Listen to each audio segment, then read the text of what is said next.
You're listening to The World at 8 with Lynn Mozart.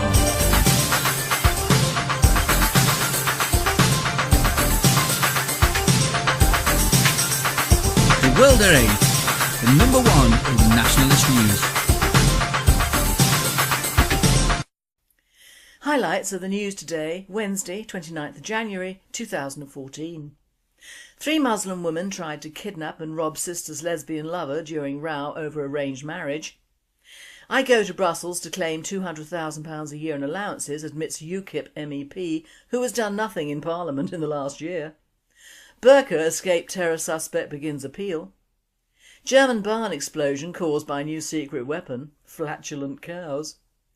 Denmark, no more Muslims, says DF leaders. Netherlands leads the way again. 8 would-be Syrian jihadists have their passports confiscated.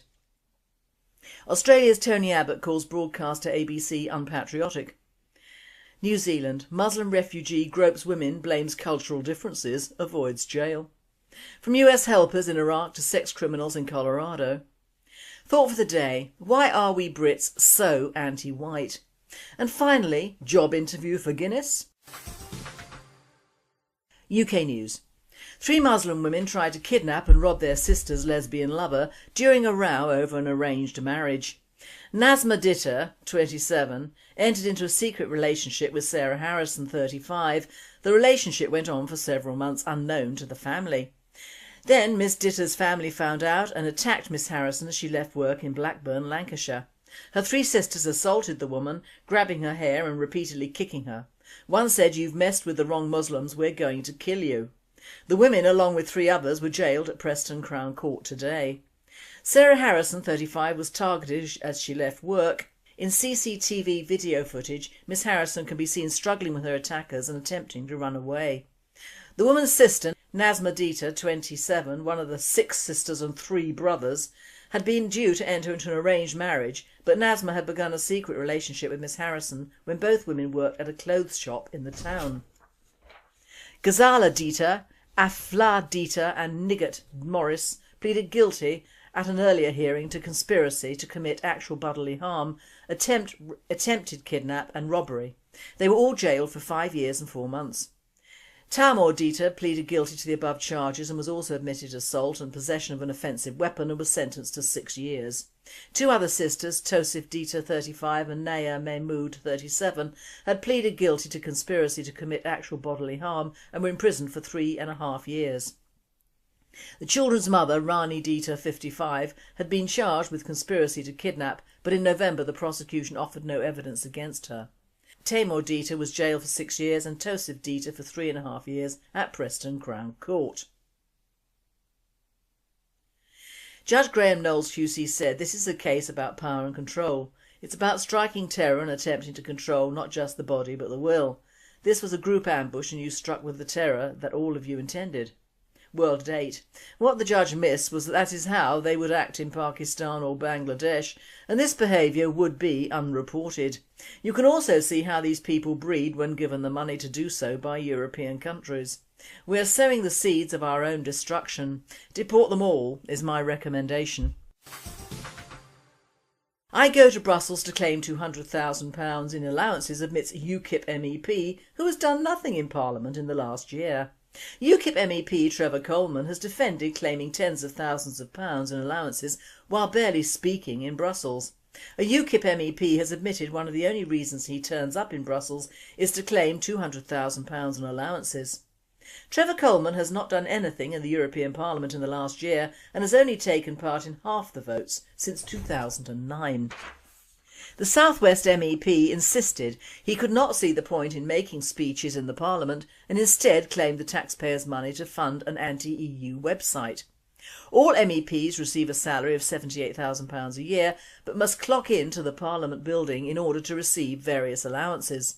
However, Mr Coleman has only made speeches or asked questions just 19 times, well behind the average of the 5 other MEPs in the South West.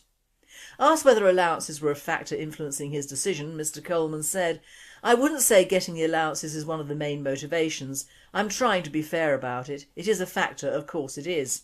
He was confronted about his expenses during an interview on BBC's Sunday Politics West show. Mr Coleman said, why make a speech when you know that it is totally ineffective? World at 8. Bloody disgusting, but you voted for him, so what you see is what you get. As to his remark on ineffective, it may be that everything is preordained in the Church of the EU, but I would die trying, and so would any nationalist. Burqa escaped terror suspect begins appeal. Mohammed Ahmed Mohammed, whose current whereabouts is unknown, has been granted legal aid in an effort to squash the orders restricting his movements. The 27-year-old, who went missing in November, has been linked to the Somali militant group Al-Shabaab. Justice Secretary Chris Grayling said the case was absurd. "I've asked for an urgent review of the rules to prevent this kind of thing happening again," he said. "It is completely unacceptable that someone who has flouted our laws and ignored a court order and fled in disguise should then be at the centre of a legal case funded by the taxpayer." Mr Mohammed is jointly appealing with a second terror suspect referred to as CF. Lord Justice Lloyd Jones ruled in 2012 that there were reasonable grounds for the Home Secretary to believe that the men had been involved in terrorism-related activity, including plans to target Western interests in Somaliland and East Africa. World at 8. WTF, not even present and still allowed to claim legal aid and sue the government. I know what most of us Brits would give him in absentia if there was a poll long enough. European news. German barn explosion caused by new secret weapon. Flatulent cows, man. Their manure, belches and flatulence are a major contributor to human-caused emissions of methane gas, itself sizable contributor to global warming. They pose a more immediate danger too, the AFP reports. Flatulence from 90 cows in a German barn sparked a methane gas explosion that damaged the building and left one cow slightly injured with burns, police said Tuesday. In the barn for 90 dairy cows, methane built up for unknown reasons and was probably ignited by a static discharge, exploding in a darting flame, said local police in the central town of Rasdorf in Hesse state. Parts of the roof cover were slightly damaged and a cow suffered minor burns, said the police, adding that a fire crew rushed to the scene of Monday's accident and a gas field crew later measured methane levels. World at 8.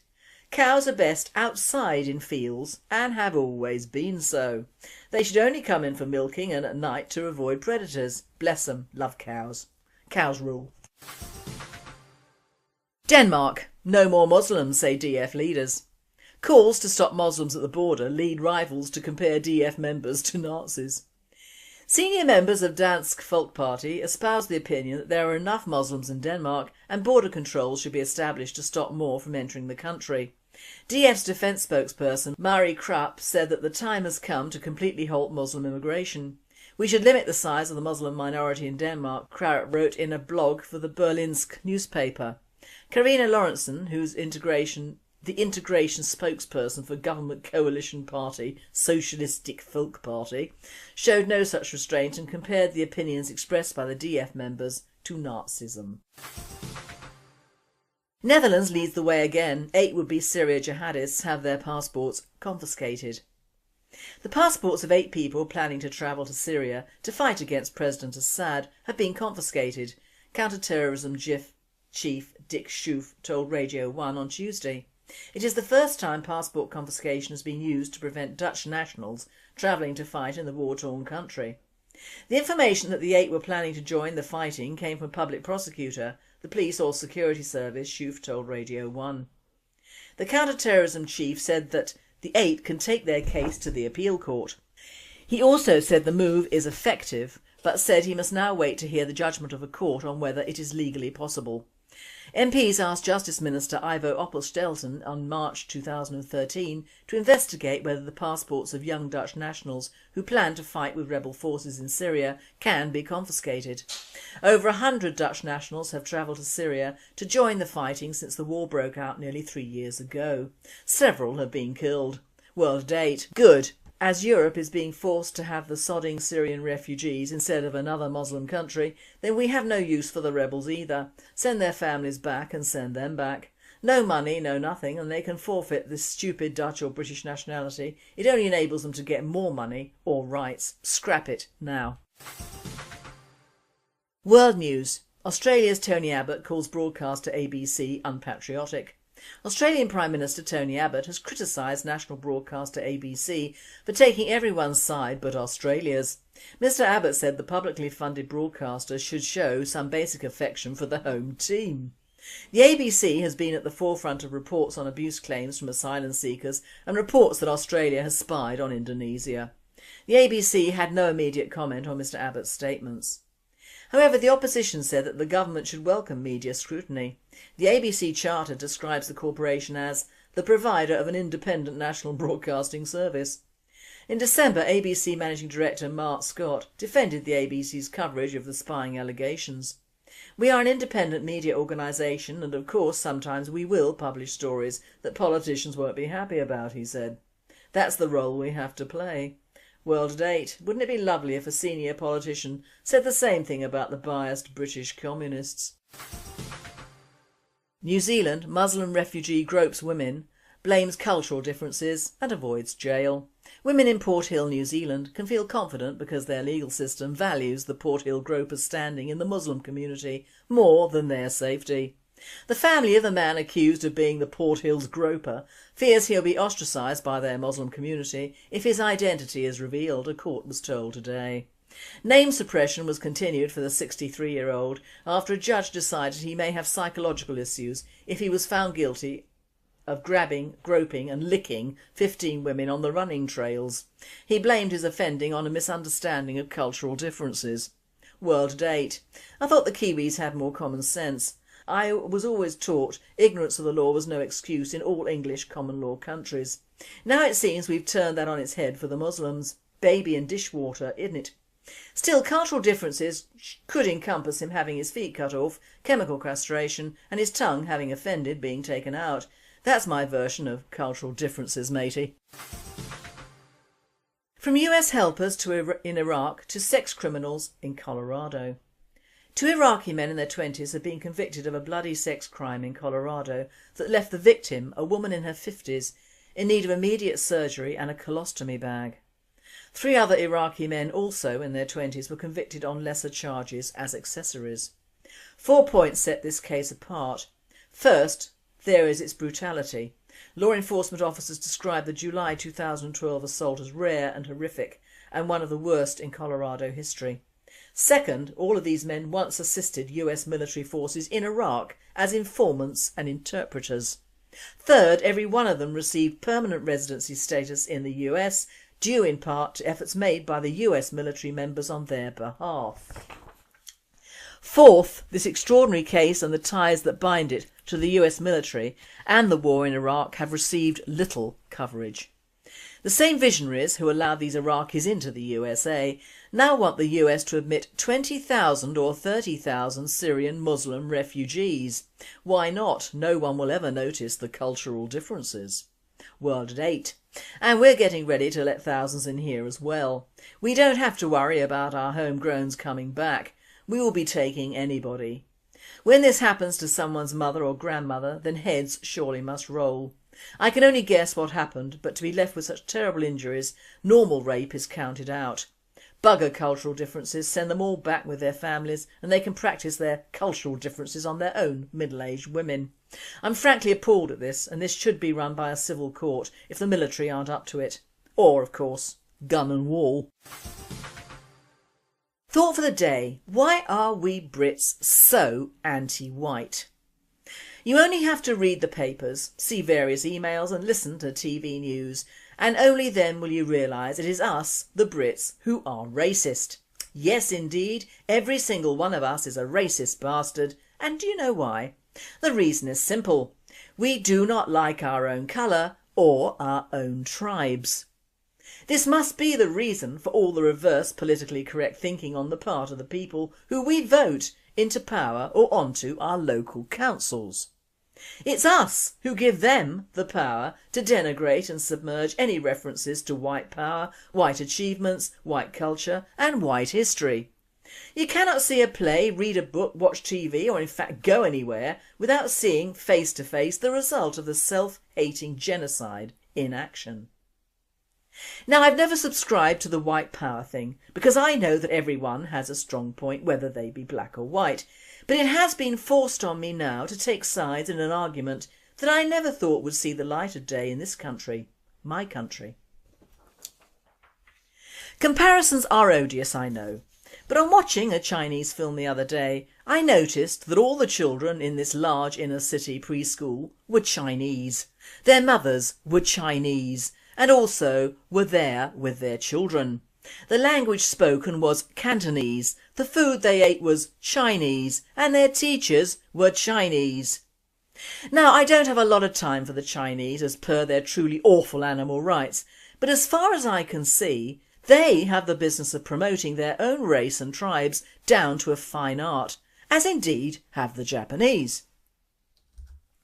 Now, whilst acknowledging the Japs' very bad record in modern warfare, where they regarded other races as inferior, in fact even more so than the Third Reich, and they do not, like the Chinese, might immigrate to every other corner of the world to work in, they still do not encourage foreigners or gaijin to work, play or live in their country unless they wear that label of gaijin and are happy to wear it. But the indigenous race or tribe is still considered superior in their own country, and this is right. It is not wrong. When you go to either one of these countries as a visitor, you will eat their food, dress accordingly, watch and observe, and that's all. You will not immigrate to it, bring your relatives, expect or get any monetary benefits. You will not own your own business or home, and you will meet every obstacle going if you want to marry one of their women or impregnate one of their girls. You will not wear your own tribal dress or worship your own gods or import your own food, and will never, ever certainly have a hand in the running of that or those countries. All that and more is accorded to our immigrants, and by us and our governments no less. What do we have in the UK? Hosts of young girls trying to look as native as possible and only succeeding in looking like they've lost their tanning salons. Millions of abortions for white babies, probably euthanasia for white oldies in the future as dictated by Coronation Street. All partnerships, if not alternative lifestyles, to be with people of different and varying tribes and colours. Anything pertaining to white history, culture or religion to be verboten, and only foreign and new music and culture to be permitted. Anything food-wise to be imported or killed in a nasty foreign manner on our land and made the only available food for us, and our children to be raised, if at all, in a multicultural hellhole by multicultural cretins all reading from the same wicked hymn sheet, and that is the nearest thing we will get to church, if there are any left by then.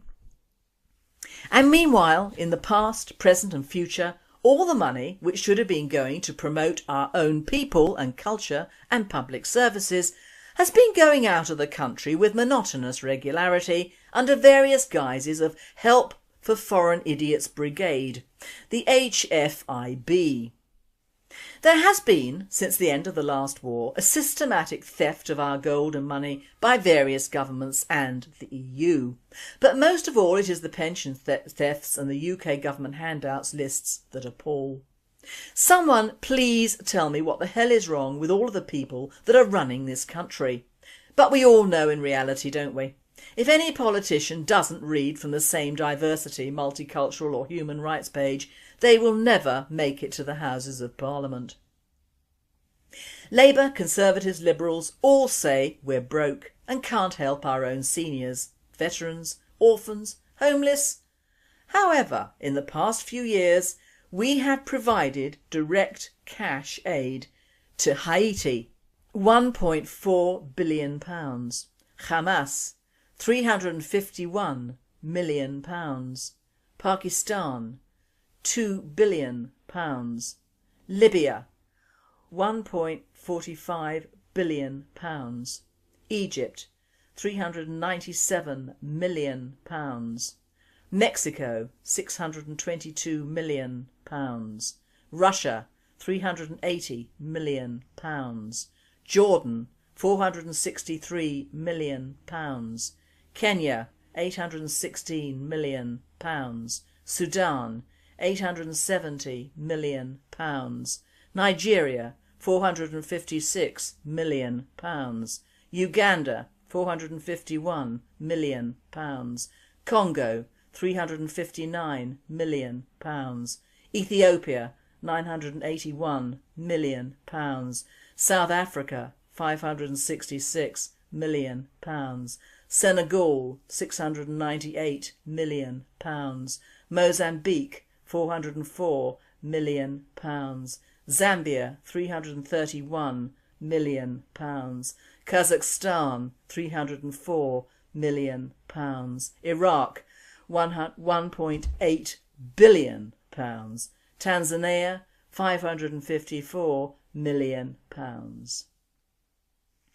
Giving them all a total of literally billions of pounds, and the majority of them still hate us and still send us their illiterate and sick every single day.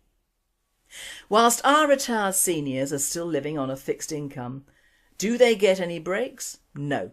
While our government and religious organisations pour hundreds of billions of pounds and tons of food to a vast list of foreign countries. We have hundreds of adoptable children who are shoved aside to make room for the adoption of foreign orphans who are considered more fashionable and make the adoptees appear multicultural and charitable. In the UK we have homeless without shelter, children going to bed hungry, elderly going without much needed medication or fuel to heat their homes, and mentally ill without treatment living on the streets. Our armed forces undermanned and underarmed, our police the same, and yet we still allow illegal, deprived people and other freeloaders onto our shores, where we are lining up to give them food, clothes, bedding, doctors, medical supplies and whatever else they need.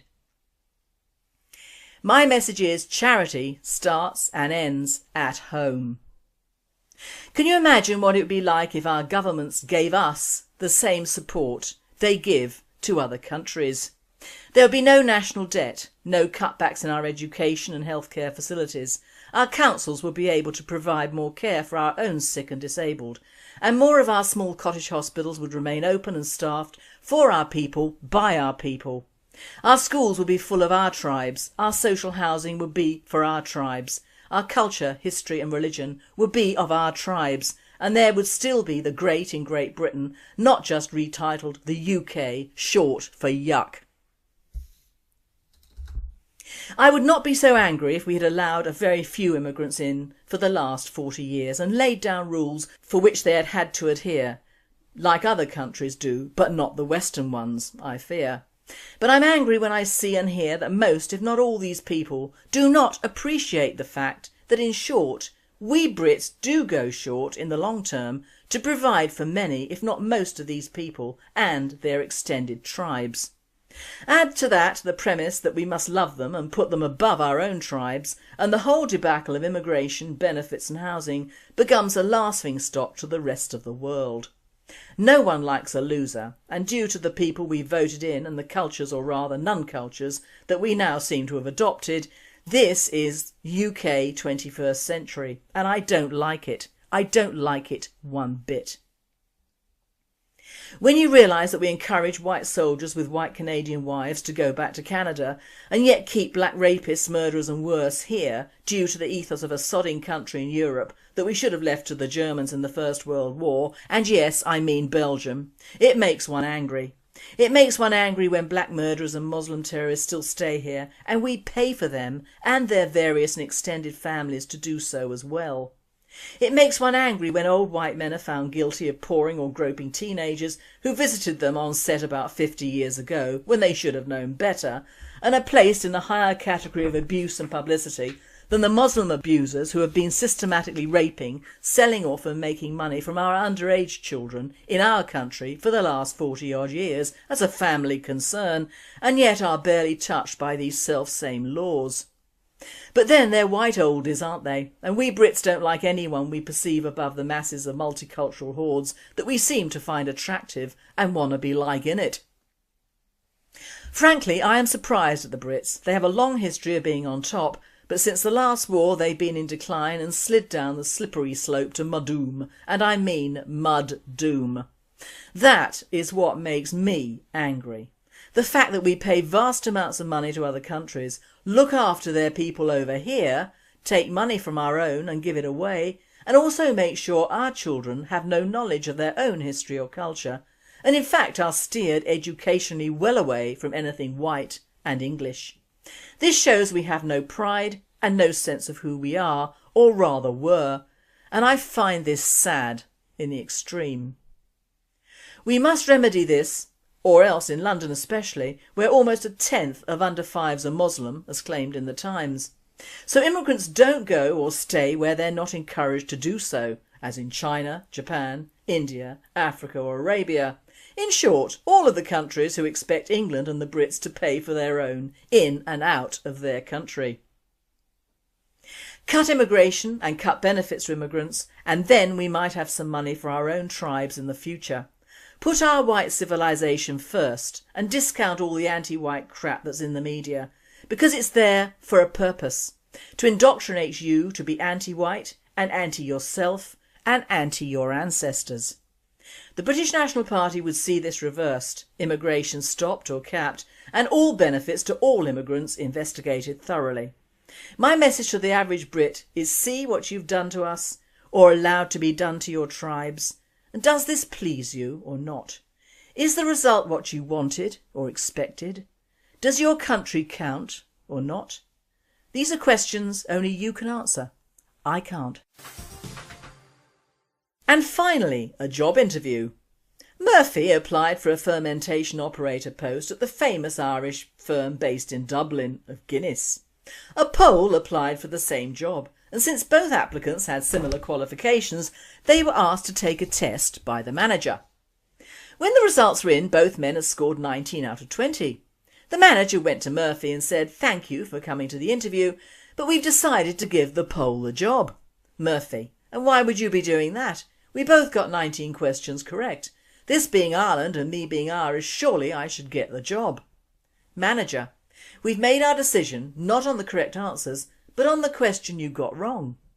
Murphy: "And just how would one incorrect answer be better than another?" Manager: "Simple. On question number 7, the Pole wrote down 'I don't know.' You put down 'Neither do I.'" You've been listening to The World at 8. I am Lynn Mozar and I wish you all a very good night. Attacked Miss Harrison as she left work in Blackburn, Lancashire. Her 3 sisters assaulted the woman, grabbing her hair and repeatedly kicking her. One said, "You've messed with the wrong Muslims, we're going to kill you." The women, along with 3 others, were jailed at Preston Crown Court today. Sarah Harrison, 35, was targeted as she left work. In CCTV video footage, Miss Harrison can be seen struggling with her attackers and attempting to run away. The woman's sister, Nazma Dita, 27, one of the 6 sisters and 3 brothers, had been due to enter into an arranged marriage, but Nazma had begun a secret relationship with Miss Harrison when both women worked at a clothes shop in the town. Ghazala Dita, Afla Dita and Nigat Morris pleaded guilty at an earlier hearing to conspiracy to commit actual bodily harm, attempted kidnap and robbery. They were all jailed for 5 years and 4 months. Patmore Dita pleaded guilty to the above charges and was also admitted to assault and possession of an offensive weapon and was sentenced to 6 years. 2 other sisters, Tosif Dita, 35 and Naya Mahmood, 37, had pleaded guilty to conspiracy to commit actual bodily harm and were imprisoned for 3.5 years. The children's mother, Rani Dita, 55, had been charged with conspiracy to kidnap, but in November the prosecution offered no evidence against her. Patmore Dita was jailed for 6 years and Tosif Dita for 3.5 years at Preston Crown Court. Judge Graham Knowles QC said, "This is a case about power and control. It's about striking terror and attempting to control not just the body but the will. This was a group ambush and you struck with the terror that all of you intended." World at 8. What the judge missed was that is how they would act in Pakistan or Bangladesh, and this behaviour would be unreported. You can also see how these people breed when given the money to do so by European countries. We are sowing the seeds of our own destruction. Deport them all is my recommendation. I go to Brussels to claim £200,000 in allowances, admits UKIP MEP who has done nothing in Parliament in the last year. UKIP MEP Trevor Coleman has defended claiming tens of thousands of pounds in allowances while barely speaking in Brussels. A UKIP MEP has admitted one of the only reasons he turns up in Brussels is to claim £200,000 in allowances. Trevor Coleman has not done anything in the European Parliament in the last year and has only taken part in half the votes since 2009. The South West MEP insisted he could not see the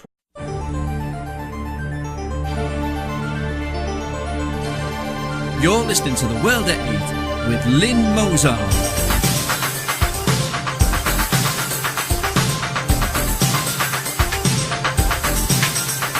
The World at 8, the number one in nationalist news. Highlights of the news today, Wednesday 29th January 2014. 3 Muslim women tried to kidnap and rob sister's lesbian lover during row over arranged marriage. I go to Brussels to claim £200,000 a year in allowances, admits UKIP MEP who has done nothing in Parliament in the last year. Burqa escaped terror suspect begins appeal. German barn explosion caused by new secret weapon, flatulent cows. Denmark, no more Muslims, says DF leaders.